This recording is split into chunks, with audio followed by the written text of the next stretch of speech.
ચાલો એક સવાલથી શરૂઆત કરીએ. શું એવું બની શકે કે આપણી આસપાસ એક આખી દુનિયા હોય પણ આપણે એને જોઈ જ ન શકીએ? આજે આપણે એક નાનકડી પણ બહુ ઊંડી કવિતા સમજવાના છીએ.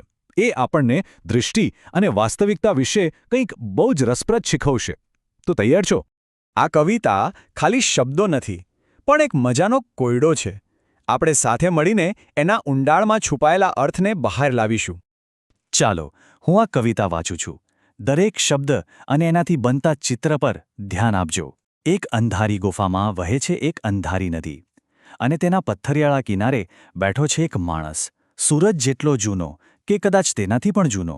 ગૂંથી રહ્યો છે મેઘધનુષનો દોરો અને ગણગણી રહ્યો છે એક ગીત. પણ આંધળી બહેરી માછલીઓ જે ઝરણામાં તરે છે તે ન તો દોરો જુએ છે, ન માણસને, કે ન તો સાંભળે છે તેનું શાશ્વત ગીત. તો આ કવિતા એક મોટો સવાલ ઊભો કરે છે નહીં, કે આપણી આસપાસ રહેલી સુંદરતાને શું આપણે જોઈ નથી શકતા? આ જ સવાલ આપણા આખા વિશ્લેષણનો પાયો બનશે. આ જૂની કવિતાના રહસ્યને ઉકેલવા માટે આપણે એક આધુનિક કોન્સેપ્ટનો ઉપયોગ કરીશું. સમજો કે આ એક એવી ચાવી છે જે એના ઊંડા અર્થનું તાળું ખોલી નાખશે. જરા વિચારો, અત્યારે આ જ ક્ષણે આપણી આસપાસ એવી કેટલીય અદૃશ્ય શક્તિઓ છે જે આપણા પર અસર કરી રહી છે, પણ આપણને એની ખબર સુદ્ધા નથી. હા, માહિતી, જોડાણ અને કળાની એક આખી છુપી દુનિયા જે આપણી રોજિંદી જિંદગીનો એકદમ મહત્વનો ભાગ છે, ભલે ને આપણે એને જોઈ શકતા ન હોઈએ.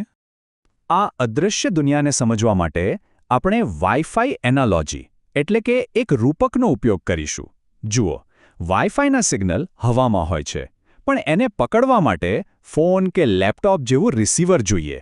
બસ એવી જ રીતે વાસ્તવિકતાના પણ ઘણા એવા સ્તર છે જે આપણી આંખ કાનથી પર છે. ઓકે, તો ચાલો હવે આ વાઇફાઈવાળી વાતને કવિતા પર લગાવીને જોઈએ. આ રૂપક એક લેન્સ જેવું કામ કરશે જેનાથી આપણને છુપાયેલો અર્થ સ્પષ્ટ દેખાવા લાગશે. ચાલો કવિતાના ટુકડાઓને આપણા વાઇફાઈ રૂપક સાથે જોડીએ. પહેલો માણસ કોણ છે? એ આપણો ટ્રાન્સમીટર છે જે સિગ્નલ મોકલી રહ્યો છે. અને મેઘધનુષ અને ગીત શું છે? એ છે ડેટા, એક સુંદર અદૃશ્ય મેસેજ. તો પછી પેલી આંધળી બેરી માછલીઓ? એમની પાસે સાચો રિસીવર જ નથી, અને પેલી અંધારી ગુફા એ એમની મર્યાદિત દુનિયાનું પ્રતીક છે. તો ચાલો ફટાફટ એક નાનકડી ચકાસણી કરીએ. આપણા આ રૂપકમાં આંધળી બહેરી માછલી શું બતાવે છે? એ એવા જીવોનું પ્રતીક છે જેમની પાસે વાસ્તવિકતાના ઊંડા અર્થને સમજવા માટેનું રિસીવર કે ક્ષમતા જ નથી. બીજો સવાલ, શાશ્વત ગીત એ શું કોઈ સાચો અવાજ છે કે પછી એક અદૃશ્ય વાસ્તવિકતા? હા, એ કોઈ શાબ્દિક અવાજ નથી, પણ એક ઊંડો અદૃશ્ય સંદેશ છે. અને છેલ્લે અંધારી ગુફા કેવી વાસ્તવિકતાનું પ્રતીક છે? સંપૂર્ણ કે મર્યાદિત? બરાબર, એ એક મર્યાદિત દૃષ્ટિનું પ્રતીક છે, વાસ્તવિકતાનો ખાલી એક નાનકડો ભૌતિક ભાગ. ચાલો હવે કવિતાની બહાર નીકળીએ. આ બધા સાહિત્યિક અને દાર્શનિક વિચારોનો આપણી સાચી દુનિયામાં શું ઉપયોગ છે? કારણ કે આ વિચારો ખાલી કવિતાઓ માટે નથી. આ કવિતાને બરાબર સમજવા માટે રૂપક અને વિષયવસ્તુ વચ્ચેનો ફરક જાણવો બહુ જરૂરી છે. રૂપક, જેમ કે આપણું વાઇફાઈ ઉદાહરણ, એક સરખામણી છે, જ્યારે વિષયવસ્તુ એ કવિતાનો મૂળ સંદેશ છે કે આપણી દૃષ્ટિ જ આપણી વાસ્તવિકતા બનાવે છે. ચાલો એકદમ પ્રેક્ટિકલ ઉદાહરણ જોઈએ. કલ્પના કરો કે કોઈ લીડર પોતાની ટીમને કહે છે, આપણો પ્રોજેક્ટ એક તોફાનમાં ફસાયેલા જહાજ જેવું છે. હવે જો ટીમ આને શબ્દશઃ લઈ લે તો એ લોકો સાચે જ જહાજ અને હવામાનની ચિંતા કરવા માંડે. પરિણામ શું આવે?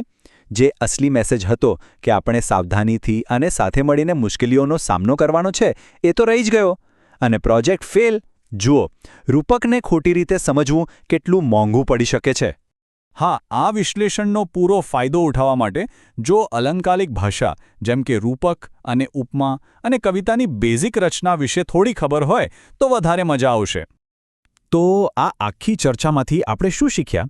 ચાલો 3 સૌથી જરૂરી સિદ્ધાંતો પર એક નજર નાખીએ જે આપણે હંમેશા યાદ રાખવા જોઈએ. તો 3 મુખ્ય મુદ્દા. પહેલું, જે આપણને દેખાય છે, વાસ્તવિકતા એનાથી ઘણી વધારે છે.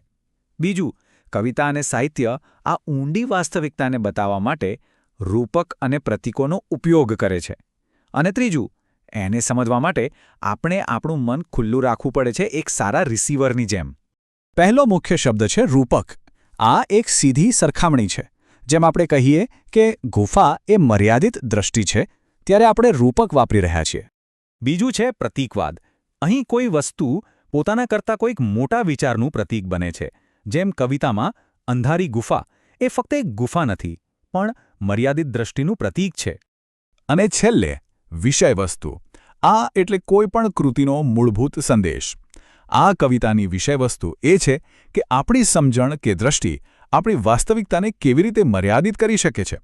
તો અંતમાં હું તમને આ એક વિચાર સાથે છોડી જઈશ. આપણી આ આધુનિક ભાગદોડવાળી દુનિયામાં એવું કયું શાશ્વત ગીત છે જે આપણી આસપાસ ગુંજી રહ્યું છે, પણ આપણે તેને સાંભળવા માટે આપણું રિસીવર ચાલુ કરવાનું જ ભૂલી ગયા છીએ? વિચારજો.